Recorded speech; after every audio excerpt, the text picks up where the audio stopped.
mental health is a serious business, but talking about it doesn't have to be super serious and super scary.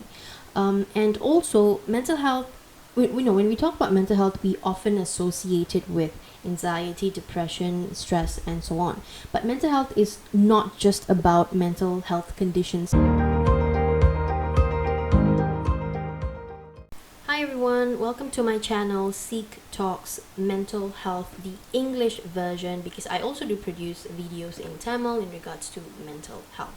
Now, mental health is a serious business, but talking about it doesn't have to be super serious and super scary, because many people avoid talking about mental health because they think it's generally associated with anxiety, depression, stress, or any kinds of mental conditions. But mental health is much more than that. Mental health is very necessary for everyone, regardless of age, educational background, and economical status. And I think many people should know this, should become more aware of this, and should become better informed at what mental health is. And that is why I've started this channel. I wanted to start off by providing an understanding into what is mental health, or better known as psychological health. So if we ask anyone we know what is mental health, we ask them this question, probably they would tell us mental health is about how an individual feels, about how we feel about ourselves. Well, it's not entirely wrong. One part of mental health is about looking into your emotions, looking into your feelings. But there are two other parts that we often forget, or we don't know, or we're not aware about. And these two other things are about the way we think and the way we behave. So, three components altogether for mental health, which would be emotions, how we regulate our emotions, and then looking into our thoughts, looking into how our thoughts are processed. And of course, finally, the other element to that is behavior, is looking into how we react to situations or any kinds of challenges that we are faced with. These three components are always interacting with one another within ourselves and also with the external environment or external elements that exist around us. So this is actually an ongoing process. Now, these three elements are consistently in contact with each other, influencing one another, and then it is creating all of our experiences as we go through life. And many of us are not aware about this, that this process is actually happening. And when we are not aware, that's when many things become very difficult. So this creates our internal processes. This creates how we see things. This creates how we experience things in our life. And this is why we say that internal processes makes us feel a certain way, think a certain way, and behave a certain way. Since it's an ongoing process and it happens all the time, it's almost automatic until we actually do some reflection and catch ourselves in those acts or behavior or thinking or feeling. So by observing these three elements, that means through reflection, we can observe how our feeling or how our thoughts or how our behavior is actually influencing us or affecting us. So we can actually evaluate, by observing those things, we can actually evaluate if our internal processes are helping us or working against us. So in other words, we can see if these internal processes are positively adapted within us or negatively adapted within us. So to understand further of our internal processes, we need to look into our genetics, because genetics do contribute to some of these things, but primarily majority of these internal processes comes from our life experiences, from our childhood until the current life experiences that we've had. So our life experiences primarily come from relationships that we've had.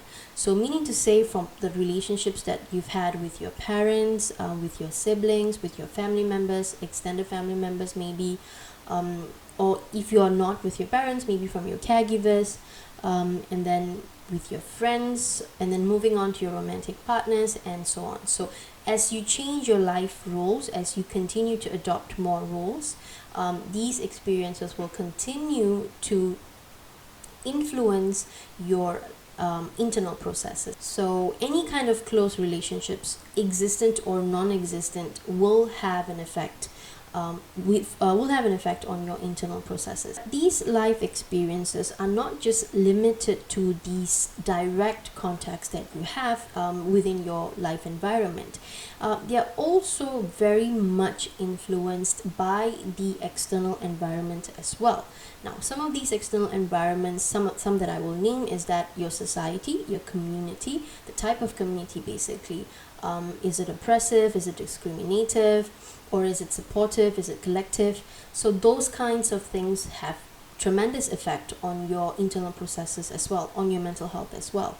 So on top of that, your work environment, financial well-being, the type of government your country has, and of course religion, culture, all those things are one of those major or one of those big players into the external factors that can influence your mental health. Before you really understand your internal processes, before you really go into your internal processes, you definitely need to do some reflection to get there.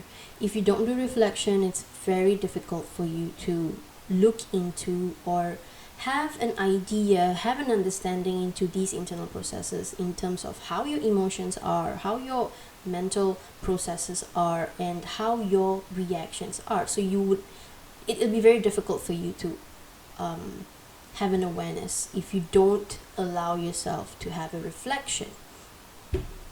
Guess what? And that is just the surface of what mental health is.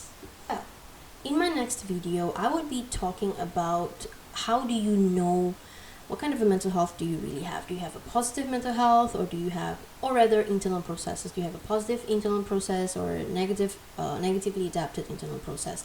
Just to give you a little bit of understanding into what are you looking for and how do you identify if things are going okay for you or things are not going okay for you. So remember, mental health is for everyone, and everyone needs to identify if they have good mental health or not. Not to wait until something happens, or you have a mental breakdown. No, you don't wait until that. That is why it's very important that you take precautions, understand what is mental health, and do what is necessary to create a good mental health for you, a good mental hygiene for yourself. So that's it, guys. If you found this video useful and you want to know more, subscribe to my channel, SEAK Talks Mental Health. I'll be bringing you many things on mental health. If you want my perspective on some things, comment below. So till then, take care. Bye.